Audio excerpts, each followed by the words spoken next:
Hi, I'm Miles, CPA. I'm here with Alexis.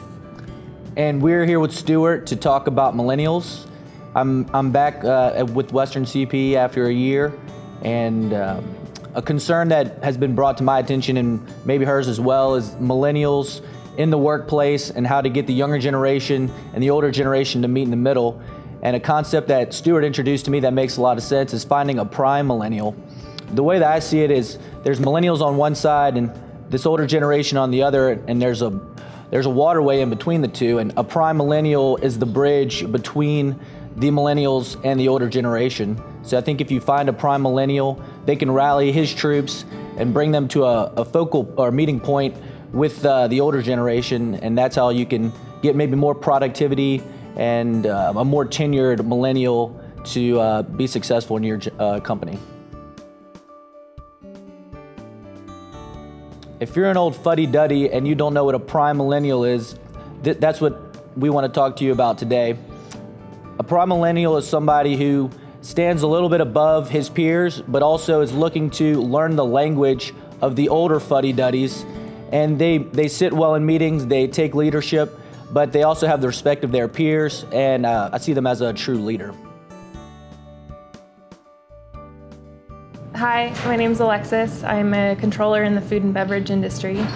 I think the biggest misconception about millennials is that they don't listen.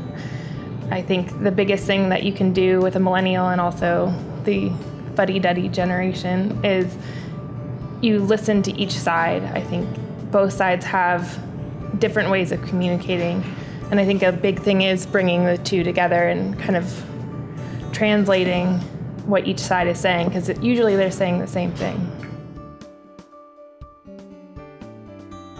One example of this miscommunication I've found is that if a superior gives you a deadline to meet, that superior may expect you to work 8 to 5 every day, whereas we may want to come in at a time that's good for us, but we both agree the deadline is April 15th.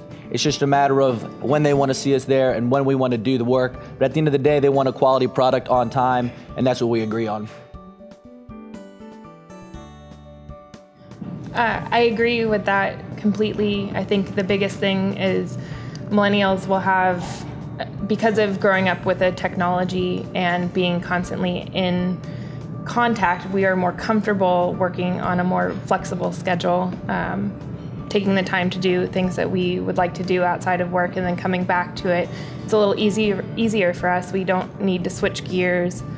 It doesn't take as long to switch gears. So we end up saying the same thing. We both want a quality product. We both want to meet deadlines, but we do it in different ways. As she mentioned, the baby boomers may expect us to work 12 hours straight and grind it out. Also, as she mentioned, we're very in touch with social media and we like to interact and do things on our own schedule. So I think the biggest recommendation that we would give to the baby boomer generation is don't micromanage us, let us work on our schedule, but we guarantee we'll give you what you want when you want it. Find yourself a prime millennial. If you don't know what they look like, we hope we gave you some advice today. And the prime millennial will be the bridge that will bridge the gap between the old fuddy-duddies and the young talent. Yeah, I would suggest talking to the millennials and really understanding exactly what their needs are. The majority of the time, they will give you exactly what you need, and you have to be flexible and understand what their desires are and what their motivations are, because they could be different motivator, but you end up with the same product. Well, when I took over as controller of my company, I assumed that everyone was motivated by the same thing, that they were all career motivated. Over time, when I started listening to everyone and understanding what was happening in their lives, everyone's motivated by something different. I have an accounting manager that is motivated primarily by her career, and she wants to work her butt off for me, and she will constantly be in contact with me. And if I email her at 11 p.m. at night, I'll get a response by 11:30. And if I also have another accounting manager who is more motivated by her family. She will do a great job. She's very structured, but she wants to go home to be with her family. And I get the same product out of both of them. I get the same results from both of them, but they're very driven by very different factors.